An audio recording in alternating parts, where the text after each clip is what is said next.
Uh-oh, you're having a bad day. Those 2 red dots on your ankle look really bad, buddy. Looks like you've been bitten by a snake. You have no idea if it was venomous or not, so here's what might happen next. If it wasn't venomous, consider yourself lucky. You're probably gonna be fine. Still, any snake's fangs carry thousands of bacteria on them, and when they penetrate the skin, these little pests get into your blood to wreak havoc inside your body. The most terrifying of them cause tetanus, a severe condition that's incurable if you don't get medical help in advance. Worse still, you might be that unfortunate person to have an allergy to snake saliva. Like with bees or peanuts. Oh yeah, peanuts can be shady. When enzymes in the saliva mix with your blood, your body starts trying to get rid of them. It doesn't realize it's basically fighting itself, so the conflict quickly escalates and you begin feeling nauseous and weak. Eventually, it becomes hard to breathe, and you may even faint. So, even if you've been bitten by a non-venomous snake, call for help pronto. Then, there's a worse scenario. The snake was indeed venomous. Every snake species has its own kind of venom that acts differently from others. Let's see. It can affect either heart and nerves, muscles, or blood vessels. It always starts with a sharp pain at the place of bite. The snake opened its mouth wide, punctured your flesh with its 2 upper fangs, and injected its venom through the channels inside them. The venom goes straight into your bloodstream, and that's when the real black magic begins.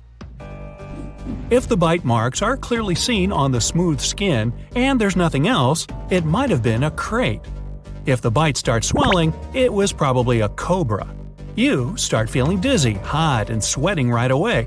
But that's not venom yet, it's you. You're scared of seeing those bite marks, and the hormones adrenaline and cortisol rush from your adrenal glands into your blood to make you blush and tremble. Your heart's beating faster now, helping the venom spread more rapidly. Soon, you'll start feeling stomach pain and cramps. The toxic enzymes in the snake's venom are reacting with your blood, getting to internal organs and muscles. They're all close to each other, so the toxic stuff hits them quickly and aggressively. And when the venom has gone through your liver, kidneys, and heart, which takes about 15 minutes, it spreads to the nerve endings. It's at this point you begin losing touch with reality, literally. At first, your eyelids will become increasingly heavy. Eyelid muscles are some of the smallest in the body and have few nerves, which makes them an easy target for venom. Then the toxins go on and on through your circulation, filling your smaller blood vessels like a sponge. And as they do, nerves stop functioning from your head down because they're controlled by the brain. It's just getting worse, isn't it? From your eyes, the numbness spreads across your face. Your lips and cheeks become tight, making you look as if you're annoyed with something.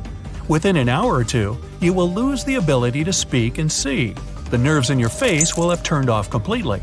But the effects of the bite will go further down, short-circuiting your tongue, lower jaw, neck, diaphragm. Oh boy. When this happens, unfortunately, you're almost beyond rescue. If the diaphragm stops responding, your lungs can't function properly and you stop breathing. And we really shouldn't do that. If you're lucky enough, though, the bite could be light, and then the numbness will not affect your vital systems. It'll still spread from the head down your whole body, but won't be able to get deep inside, going through your top layers, so to say. You might lose feelings in your fingers and toes, your skin, and even be unable to move properly. But if you can see and breathe, the symptoms might go away by themselves in a few days. Don't bet on that though, and call the ambulance as soon as you realize something's wrong. Finally, all this may be completely irrelevant to you because what you feel is not numbness, it's heartache. Both cobras and elapids have a type of venom that goes straight for your heart. When it gets there, and that's pretty soon, it might make the main muscle of your body beat faster or slower, as well as causing irregular beating.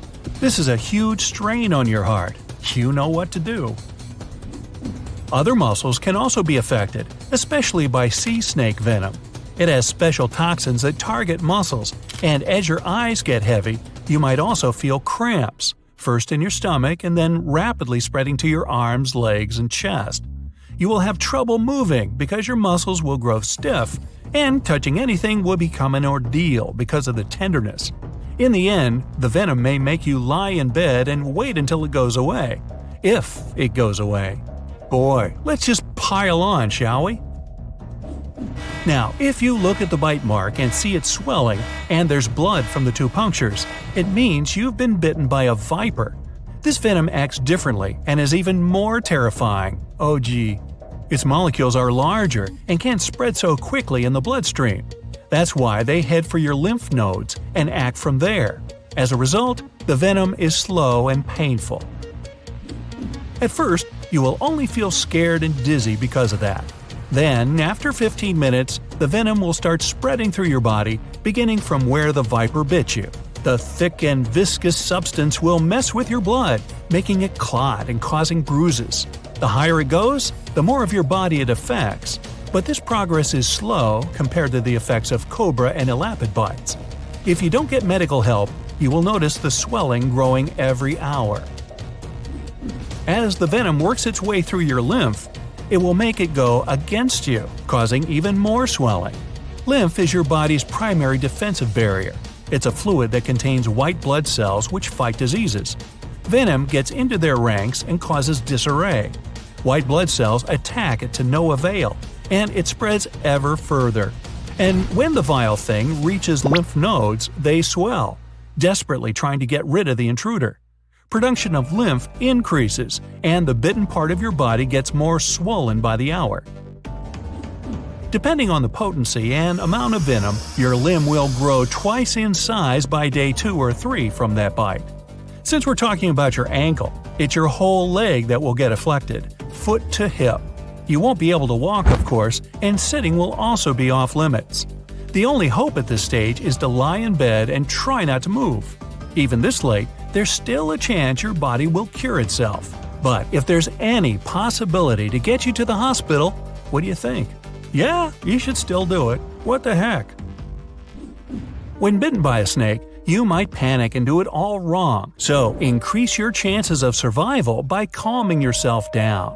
Fear will make your heart beat faster, pumping blood through your body, and with that, the venom. It still needs time to reach your circulation, so stay calm and lie down, keeping the bitten limb below your heart. Gravity will do the job then. Don't ever try to suck the venom out of the wound. It spreads too rapidly for you to help yourself. You won't even get a drop of it out this way, but only increase your heart rate again by straining. Put away that knife and never try to cut the bite to let out the venom. Like I said, it's already in your blood, and you can make matters worse by cutting. If you didn't have infection inside the wound, you might get it from that knife. Applying cold won't help either. Cold restricts normal blood flow, making venom stay where it is and doing more damage to a single place. Venom might also make tissues more vulnerable to frostbite. You could end up losing a limb. Same goes for tight bandages and tourniquets. When blood flows freely, it lets the venom spread, of course, but also dilutes it, making the substance less potent. The bite might not be as dangerous as you think, but by applying a tight bandage, you can triple its power. Hey look, you made it! You're in the good place! Wait a minute. Uh-oh, never mind. It's almost midnight. Your room is dark, it's quiet around, and the temperature is just right. You're about to drift off when you hear the worst sound ever. Ah, this buzzing! Mosquitoes have tracked you down again! What's so tasty about you that these bugs pick you over all other people in the room every single night? You're such a sweet guy? Think again. It might be about your blood. There's some proof that people with type O blood are the most popular among mosquitoes. The next preferred blood type is type A. Skeeters are great learners. They know how to connect some cues, for example, your smell, with how delicious your blood is. If they like it, they might visit you again and again. Mosquitoes' penchant for picking you over others might not be about your blood. These buzzers are extremely skilled hunters. They pick up on the chemicals your body gives off. Their antennae have more than 70 different receptors. With their help, a mosquito can detect carbon dioxide in your breath from hundreds of feet away. When you work out or run, you produce more carbon dioxide. Mosquitoes detect such changes in the air. As soon as they realize you're nearby, they move closer. These insects can also be attracted to certain compounds your sweat contains. These compounds can make you smell in a specific way, which can lure the buzzing bugs. Mosquitoes' favorite compounds are ammonia and lactic acid. Yum! Now, whether an insect likes your smell or not also depends on your genetics and the bacteria living on your skin. If some of your relatives get bitten by mosquitoes more often than other people, you might have the same problem on your hands. As for bacteria, the more diverse the molecules living on your skin are, the less attractive you are to mosquitoes. Your body generates heat and creates tiny amounts of water vapor close to your skin. How much exactly depends on the temperature around. When a mosquito gets closer to you, it analyzes the level of heat and the amount of water vapor. Only after that, it decides to bite or not to bite. That is the question. Scientists have discovered that mosquitoes prefer their food source, that's you, to be of a certain temperature, not too hot, not too cold. Researchers aren't sure why, but mosquitoes seem to be attracted to people wearing dark clothes. It might be because these insects can hardly fly when there's even a light breeze. Then they try to stay closer to the ground. From down there, they spot people by comparing their shadows to the horizon. Light colors blend in and dark ones stand out. That's why, if you're dressed in black, you become a desirable prey. It's also easier for mosquitoes to notice a moving object. Motion sets it apart from its surroundings. By scurrying around or gesticulating a lot, you give yourself away.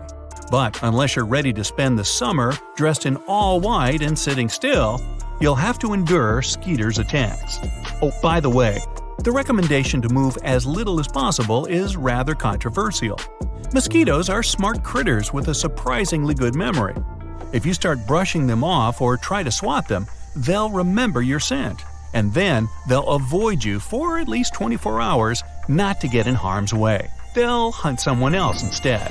Now, in case you're asking, rain won't protect you from these buzzing predators. The average raindrop is more than 50 times heavier than a mosquito.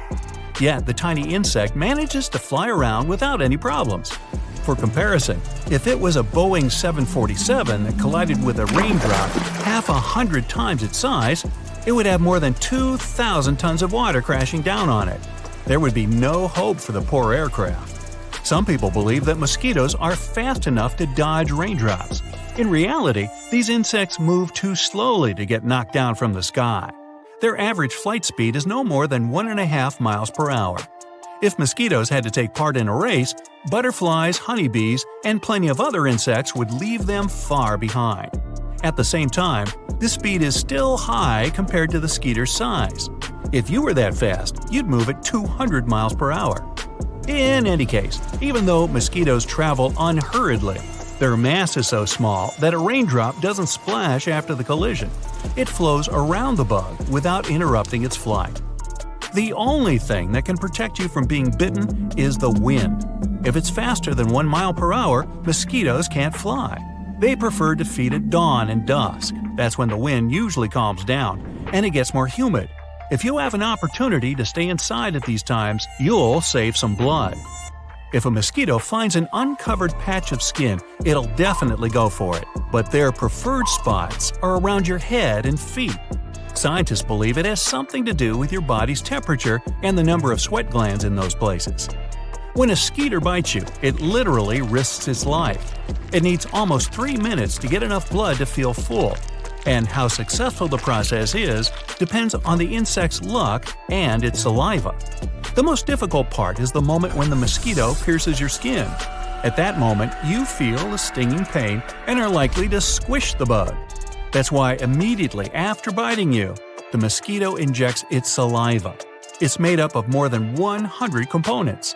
Most of them stop your blood from clotting so the bug can drink as much as it wants. Other components, called enzymes, serve as an anesthetic. Once they're in, you don't feel anything, but only until the bug leaves. After that, you start feeling all the itching horror of its bite. If you feel like scratching the offended spot non-stop, you're allergic to mosquito enzymes. But it's nothing to worry about, most people are. By the way, the ones that leave itchy red bumps on your skin are female mosquitoes. Males stick to vegan products like fruit and nectar and wish you no harm. There are many mosquito species you don't have to be worried about. Not only do their males feed on nectar, females' diets is pretty much plant-based too. The only time when they might go after you is when they're ready to reproduce.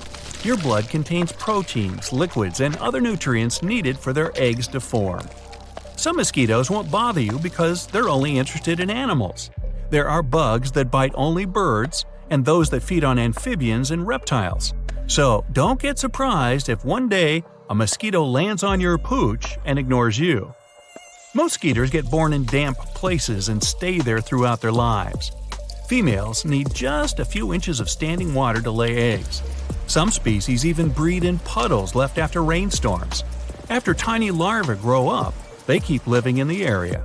But then there are salt marsh mosquitoes. Unlike the rest, which can travel no more than 3 miles, these fly huge distances, up to 100 miles. That's how picky they are about the place to settle down. Researchers used to think that only male mosquitoes could track their potential mates' wing beats. It turns out, though, that females listen for suitable partners too. When a male and female mosquito meet, their wing beats synchronize. Their wings begin to move at the same speed, and this speed can reach 300 to 600 beats per second. And that explains the irritating buzzing sound most people dread. But wouldn't our world be a better place without mosquitoes? These insects are ancient. Researchers once discovered a 46-million-year-old fossil of a mosquito whose belly was still filled with blood. And recent studies claim these bugs have been around for more than 200 million years. It means mosquitoes are among the world's toughest species. They're almost impossible to wipe out. Come to think of it, you get bitten by the same creature that once bit dinosaurs. Well, I thought it was a cool fact.